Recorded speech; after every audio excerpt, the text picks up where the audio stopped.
Hot stocks में शौर्य आपका बहुत बहुत स्वागत है। पहले तो ये बताइए कि ये जो बाजार में पूरा एक्शन बनता हुआ दिखा है, एक रेंज में बाजार फंसा हुआ है। बहुत सारे स्टॉक्स हैं जो कि इस बाजार की गिरावट में पिटाई की चपेट में आते हुए दिखे हैं। तो क्या डेटा पॉइंट्स हैं, क्या रिसर्च है जो कि आपने तैयार की है हमारे दर्शकों के लिए आज? जी, बिल्कुल संदीप जी, अगर पिटाई की बात करें तो पूरे मार्केट की अच्छी खासी पिटाई हो रही है, लेकिन ऐसा थोड़ा कंसेंसस ये है जनरल कि बड़े शेयरों में इतना ज़्यादा फॉल नहीं आया है। तो हमने कहा चलो ये चेक करते हैं कि बड़े शेयरों का क्या हाल है। तो वो सारी कंपनियां ली हैं जिनका मार्केट कैप था 1 लाख करोड़ से ज़्यादा। फिर देखा कि उनमें क्या चल रहा है। तो अगर उनमें आपको देखें, सबसे पहले इंपॉर्टेंट बात ये बताइए कि निफ्टी के शेयरों की बात करें, आधे से ज़्यादा शेयर 20% से भी ज़्यादा गिरते हुए नजर आए हैं। ये तो बात होगी केवल निफ्टी की, लेकिन अगर वैसे देख रहे हो दिग्गज कंपनियां यानी 1 लाख करोड़ से ज्यादा, उसमें 12 कंपनियां ऐसी हैं जो 40% से ज्यादा गिर चुके हैं और 31 कंपनियां ऐसी हैं जो 30% से ज्यादा गिर चुकी हैं। और ये क्या बात है, हम कहते हैं 20% से ज्यादा गिरने का मतलब बियर टेरिटरी में आता है, लेकिन उसके बाद भी जो है और ज्यादा गिर चुके हैं, 30%, 40%। एक जनरल कंसेंसस ये भी होता है कि अगर आप 50% ज्यादा गिर गए तो एक तरह रिसेशन के जोन में आ गए। अडानी ग्रीन की बात करें तो वो कह सकते हैं वो रिसेशन के जोन में आ गए, क्योंकि वो अपने 52 वीक हाई से 58% तक गिरते हुए नजर आए हैं। तो फिर इसमें एक और क्वेश्चन आ जाता है कि क्या गिरावट बहुत ज्यादा हो गई है, क्या आप खरीदारी कर लेनी चाहिए? क्योंकि मानेंगे तो ये सारी दिग्गज कंपनियां हैं, ब्लू चिप कंपनियां हैं, 1 लाख करोड़ ज्यादा मार्केट कैप है, फंडामेंटल इनके अच्छे हैं, तो क्या भी खरीदारी कर लेनी चाहिए? तो इतना भी जल्दी नहीं। उसके लिए हम आपके लिए थोड़ा और डेटा लेके आते हैं, स्पेसिफिकली देखते हैं सबसे ज्यादा गिरी है 12 कंपनियां, इनकी क्या सिचुएशन है। ये देखिए, ये है कंपनियां जिनमें सबसे ज्यादा फॉल आया है, लेकिन आप खाली फॉल मत देखिए, इनके वैल्यूएशन रेशियोज को भी साथ में नजर डालिए। पहले P, price to earnings multiple पर देखिए तो वैल्यूएशन आपको लगेगा इतना समझ नहीं आ पाएगा कि एक्सपेंसिव है, सस्ते हैं। तो इसे कंपेयर करते हैं पीईजी। पीईजी से मैंने आपको कल भी समझाया था, पीईजी क्या होता है कि प्राइस टू अर्निंग्स तो ये बताता है कि मार्केट अर्निंग्स के मुकाबले फ्यूचर में कितनी ग्रोथ को ऑलरेडी फैक्टर इन कर चुका है। अर्निंग्स ग्रोथ क्या बताता है कि जो एनालिस्ट कंसेंसस है उसके हिसाब से कितनी अर्निंग्स ग्रोथ एस्टिमेटेड है। तो अगर पीजी रेशियो 1 से ज्यादा है, इसका मतलब है कि जितनी एनालिस्ट अर्निंग्स ग्रोथ का कंसेंसस बना रहे हैं, मार्केट ने उससे भी बहुत ज्यादा फैक्टर इन कर लिए है ग्रोथ को। तो उस हिसाब से देखिए तो अडानी ग्रीन का भी 2.71 टाइम्स चल रहा है, यानी जितनी एनालिस्ट एस्टिमेट कर रहे हैं अर्निंग को, उससे मार्केट ने 2.71 टाइम्स ज्यादा एस्टिमेट कर रखी है, फैक्टर इन कर रखे करंट के प्राइस लेवल पर। और अभी हाल है 58 का। तो फिर सोचना पड़ेगा कि क्या सही में इस शेयर में भी सस्ता है या अभी भी, क्योंकि ये कहते हैं 1 से ऊपर जनरली एक्सपेंसिव माना जाता है, ओवरवैल्यूड। हिंदुस्तान जिंक को देखिए 49% गिर चुका है, लेकिन अभी भी उसका पीजी देखिए तो वो 76 है। अगर आप खाली पी देखेंगे तो लगेगा अरे ये तो 20 से भी कम हो गया। थंब रूल्स बना रखे हैं, लेकिन खाली थंब रूल के हिसाब से नहीं चलना चाहिए, क्योंकि पी भले इसका 18 हो, लेकिन पीईजी जो है वो भी 76 टाइम से है। आईआरएफसी को देखिए, ये भी जो है 48% के आसपास गिर चुका है, लेकिन यहाँ इसका जितना अब ऐसा लग रहा है कि बराबर सा आ चुका है उसके हिसाब से, ओवर वैल्यूड अंडर वैल्यूड जितनी एस्टिमेटेड है फैक्टर में अर्निंग, उतनी ही जो है मार्केट में फैक्टर इन कर रहा है। अडानी पावर की भी देखिए, अडानी पावर जो है 45% गिर चुका है, लेकिन उसका price to earnings analyst growth के हिसाब से बहुत कम है। तो यहाँ एक तरह से क्वेश्चन बनता है कि क्या यहाँ खरीदारी कर सकते हैं? एबीबी देखिए, वो भी इतना ज्यादा ओवरवैल्यूड अब नहीं लग रहा है, लेकिन गिरावट देखिए तो 44% गिरता हुआ नजर आया। टाटा मोटर्स 42% गिर चुका है, लेकिन अब इसका पीईजी देखिए, पीईजी 0.08 हो चुका है। और आज हम आपको रिपोर्ट भी बता रहे थे कि मैक्वारे ने इतने बड़े टारगेट दिए, शायद उनके ही कुछ उन ऐसे एस्टिमेट्स हैं अर्निंग्स ग्रोथ के, जिस वजह से हम इम्पैक्ट देख रहे हैं कि मार्केट बहुत ज्यादा ब्रीटन डाउन है, लेकिन एनालिस्ट को लग रहा है कि अर्निंग ग्रोथ बहुत ज्यादा पोटेंशियल है। तो ये क्या बाय वैल्यू बाइंग स्टॉक बन सकता है, वो देखने वाली बात है। आरएसी का वैसे हिसाब है, हिंदुस्तान एरोनॉटिक्स में भी यही है। लेकिन अडानी एंटरप्राइज देखिए, अडानी ग्रीन की बात कर रहे थे हम, अडानी एंटरप्राइज देखिए, ये भी अपनी अर्निंग से थोड़ा सा ज्यादा मार्केट में फैक्टर इन कर चुका है, ऑलमोस्ट 40% गिर चुका है। फिर बात करते हैं सीमेंस की। सीमेंस में देखिए 40% की गिरावट आ चुकी है, लेकिन अभी भी पीईजी रेशियो इनका 4 टाइम से ज्यादा है। तो यानी ऑल द कैपिटल गुड्स से इतना कैपेक्स हो रहा है, सब कुछ हो रहा है, लेकिन इतने ज्यादा चल चुके थे शेयर कि अभी भी जितना अर्निंग्स ग्रोथ एक्सपेक्टेशन है उसके 4 टाइम्स चल रहे हैं।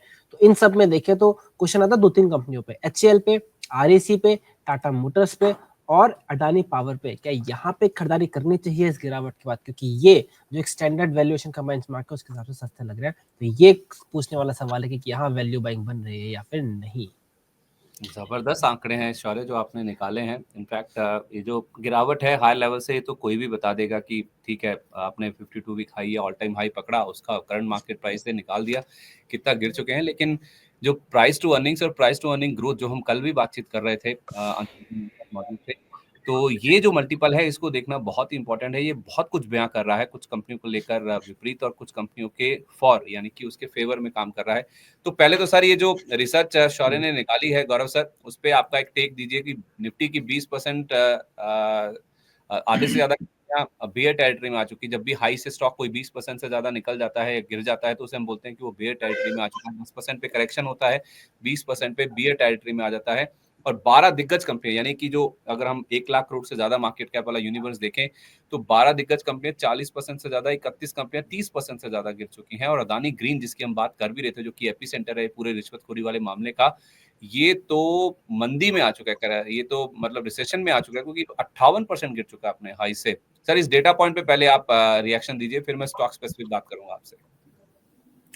बिल्कुल संजीव जी, शौर्य ने काफी इम्प्रेसिव ये डेटा पॉइंट्स लेकर आए हैं, व्यूअर्स के साथ शेयर किया है और एक्सप्लेन भी बहुत अच्छे से किया है। तो वो काफी अच्छे से इस पे समझ आ रहा है कि किस तरीके से ग्रोथ अर्निंग्स चल रही हैं, कहाँ पर गिरावट आई है, कहाँ पर अर्निंग्स इसके नजदीक आ गई है कि शायद उन्हें कंसिडर किया जा सके। बिल्कुल राइटली कहा कि अगर पैग रेशियो 1% के आसपास चल रही है तो वो एक अच्छा पॉइंट होता है, उसके नीचे की है तो वो अंडर वैल्यूड संकेत करते हैं। तो these are very impressive stuff. Sir मैं अंडर वैल्यू स्टॉक्स की बात करूंगा, लेकिन उससे पहले ये जो ज्यादा जिनकी पिटाई होने के बावजूद भी पीईजी काफी ज्यादा है, कल भी हम हिंदुस्तान जिंक की बात कर रहे थे, 76 का पीईजी अभी भी आपको स्टॉक का नजर आएगा। तो एक तो ये स्टॉक देखना बहुत इंपॉर्टेंट होगा। इसके अलावा सीमेंस महंगा है, ट्रेंट अभी भी महंगा है, दो दो का पीईजी आपको नजर आएगा।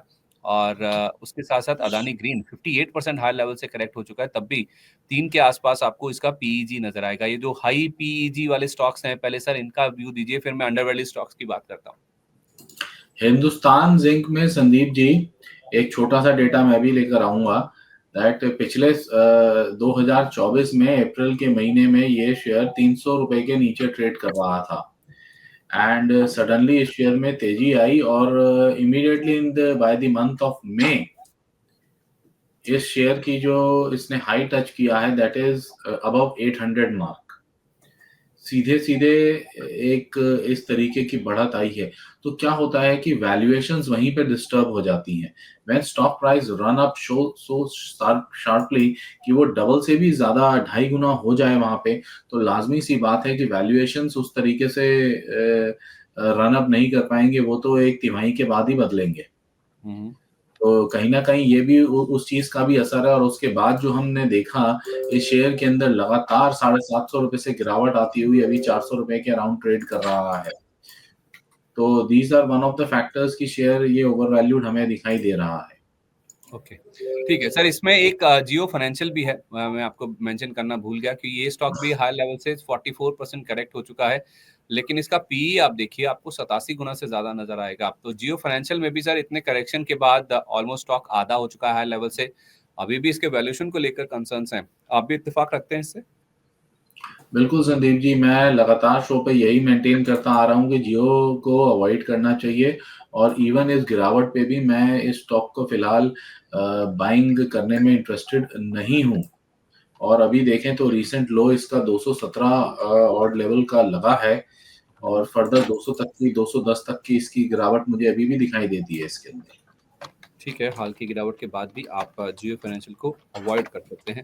ये राय फिलहाल आ रही है 44% की हाई लेवल से गिरावट होने के बाद भी ये आपको व्यू नजर आ रहा है। आज 217 का इसने कर दिया लो टच। सर अब बात करते हैं ऐसे स्टॉक्स की जो कि इस पूरे डेटा पॉइंट्स में आपको करेक्शन के बाद पीईजी वैल्यूएशन के हिसाब जो मल्टीपल है उसके जो पैरामीटर है उसके हिसाब से आपको सस्ते नजर आएंगे। उसमें वैसे तो अदानी एंटरप्राइजेस भी दिख रहा है, पीई वाइज आपको महंगा दिख रहा है, लेकिन 1.5 का पीईजी मल्टीपल है। HAL 1 REC तो आधे से कम, टाटा मोटर्स तो 0.08 के जो हिसाब है पीईजी के हिसाब से आपको अवेलेबल है। इसमें हम एबीबी की बात ऑलरेडी कर चुके हैं, लेकिन आप IRFC जो कि 1 का मल्टीपल आपको नजर आएगा, और अदानी पावर भी देखें तो 0.16 का जो पीईजी है वो फिलहाल आपको नजर आएगा। तो ये जो अंडर वैल्यूड दिखने लगे हैं सर पीईजी के हिसाब से, उसमें IRFC, अदानी पावर हुआ, Tata Motors, REC, HAL, Adani enterprises, इनको लेकर आपकी क्या राय है? क्या सच में इस वैल्यूएशन मल्टीपल के हिसाब से अगर हम कंसीडर करके चलें तो क्या इनमें पीईजी के हिसाब से एंट्री ले लेनी चाहिए? संदीप जी, लास्ट शो में भी हमने डिस्कस किया था टाटा मोटर्स के बारे में, जहाँ की मैंने कहा था अगर मीडियम टू लॉन्ग टर्म का व्यू है तो ये अच्छे लेवल्स आ गए हैं, बाइंग कंसिडर करनी चाहिए। अभी भी मैं वही स्टांस मेंटेन करता हूँ। यहाँ पे पीईजी रेशियो भी मेरे उस पॉइंट को सपोर्ट करती है, काफी ज्यादा अंडर वैल्यूड शो कर रही है वो। तो अभी भी मैं यही व्यू पेश करूंगा कि Tata Motors yes is available at good attractive levels. आपके पास है तो आप फर्दर ऐड ऑन करने की गुंजाइश है तो ले सकते हैं, फ्रेश बाइंग करनी है तो भी कंसिडर कर सकते हैं। बात हम आरईसी की करें तो आरईसी अन्य पावर कंपनीज में भी काफी ज्यादा प्रॉफिट टेकिंग देखने को मिली थी और आरईसी में भी हुआ है, और अब काफी अच्छे पॉइंट पे आरईसी भी आ गया है। तो थोड़ा थोड़ा करके यहाँ से यस आरईसी में भी बाइंग कंसिडर की जा सकती है। HAL एक मोनोपोलिस्टिक व्यू है इस कंपनी का, और जैसे जैसे भारत आगे एविएशन सेक्टर में और बढ़ रहा है, चाहे वो तेजस के लिए नए इंजन की बात हो, या सुखोई की मेंटेनेंस की बात हो, या मेक इन इंडिया की बात हो, अन्य नए फाइटर जेट्स को एक्वायर करने की बात हो, तो इन सब चीजों में HAL का अपना एक योगदान है और रहेगा भी। तो HAL जैसे शेयर जब इन लेवल्स पे 3200, 3300, 3400 की रेंज पे आ गए हैं, तो यस उनको भी हमें कहीं ना कहीं हमें देखना चाहिए कि 5500 से गिरते हुए ये इस रेंज पे आए हैं। तो यहाँ पे अगर किसी के पास नहीं है तो फ्रेश बाइंग तो बिल्कुल कंसिडर करनी चाहिए। एटलीस्ट कम से कम 6 महीने का medium to long term view रखें तो इसको कंसिडर करना चाहिए। 6 से 12 महीने के नजरिए से। Yes. Okay sir, Adani power और अदानी एंटरप्राइजेस ये भी पीईजी के हिसाब से ठीक ठाक लगने लगे हैं, इन पर आपका क्या व्यू होगा?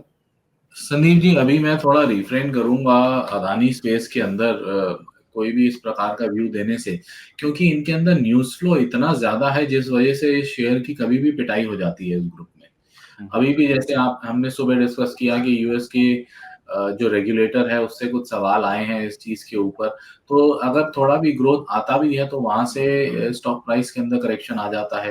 तो इस शेयर का उन पैरामीटर्स पे अंडर वैल्यूड दिखना आई थिंक ये प्रीटी मच ऑब्वियस है, but still I would say कि अभी थोड़ा सा हमें रुकना चाहिए। ठीक है, रुकना चाहिए, आप इनको अवॉइड कीजिए। भले ही अदानी पावर हुआ, अदानी एंटरप्राइजेस हुआ, पीईजी के हिसाब से आपको वैल्यूएशन के हिसाब से देखेंगे तो सस्ते ये स्टॉक नजर आने लगेंगे, लेकिन अभी भी इन स्टॉक से आपको दूरी ही बना के रखनी चाहिए। आरबीएनएल को ऑर्डर मिला था सर, उसकी बात हमने करी थी। आईआरएफसी के भी जो मल्टीपल्स हैं, क्योंकि स्टॉक 48% करेक्ट हो चुका है, हाई लेवल से आधा हो चुका है, अब जो पीईजी है वो भी सपोर्ट कर रहा है। तो क्या इस शेयर में या फिर किसी और रेलवे शेयर में आप खरीदारी करने या निवेश करने की राय देंगे? आईआरएफसी हम करंट लेवल्स पे कंसिडर कर सकते हैं संदीप जी। अपना एक अच्छा सपोर्ट लेवल 115 एक जोन का लगभग उसके नजदीक से ही रिवर्सल आता दिखाई दे रहा है।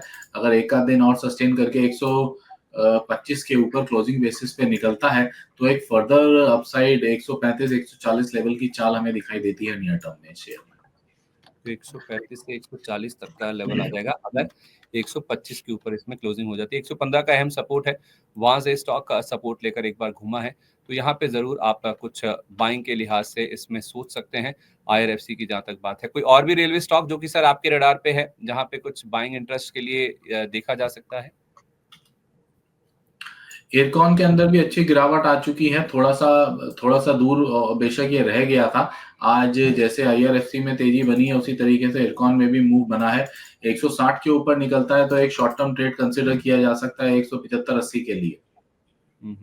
चलिए ठीक है सर, ये तो वो उन स्टॉक्स की बात होगी जो कि बाजार की गिरावट की चपेट में आते हुए दिखे और उन पर काफी ज्यादा इम्पैक्ट पड़ता हुआ दिखा है। और अब जो हाई लेवल से करेक्शन हुई है, कितनी करेक्शन हो चुकी है, उसके बाद इनके वैल्यूएशन मल्टीपल्स क्या शो कर रहे हैं, ये भी हमने आपके सामने रखा है। लेकिन उस वैल्यूएशन मल्टीपल के बाद भी जो नंबर्स दिख रहे हैं, कुछ ओवर वैल्यूड और कुछ अंडर वैल्यूड, उन शेयरों में आपको किस तरह का व्यू लेना चाहिए, ये भी आपने समझ लिया। तो फिलहाल बाजार में देखा जाए तो आपको करेक्शन को भी समझना है, उसके बाद जो वैल्यूएशन किस तरह के स्टॉक्स के हो चुके हैं उनको भी ध्यान में रखना है, न्यूज़ फ्लो किस तरह का है, डेवलपमेंट्स किस तरह के हो रहे हैं, इन सबको ध्यान में रखकर आपको अपनी पोजीशन बनानी है। तो कैपिटल प्रिजर्वेशन यानी कि अपनी जो पूंजी है उसको बहुत सही तरीके से, बहुत ही सोच समझकर, सूझबूझकर आपको अपना जो पैसा है उसे निवेश करना है। किन शेयरों में पैसा नहीं लगाना है जिसमें अदानी ग्रुप जैसे अभी भी गौरव सर कह रहे हैं कि भले ही जो भी हो फिलहाल के लिए इनसे दूर रहिए, क्योंकि न्यूज़ फ्लो ऐसा है कि अभी भी इनमें कोई भी गिरावट आ सकती है अगर कोई भी खराब खबर आ जाती है। तो फिलहाल के लिए बहुत ही चूजी रहिए, बहुत सिलेक्टिवली आपको शेयरों में पैसा लगाना है। और जिस तरह से हम लगातार आपको डेटा पॉइंट्स के थ्रू समझा रहे हैं,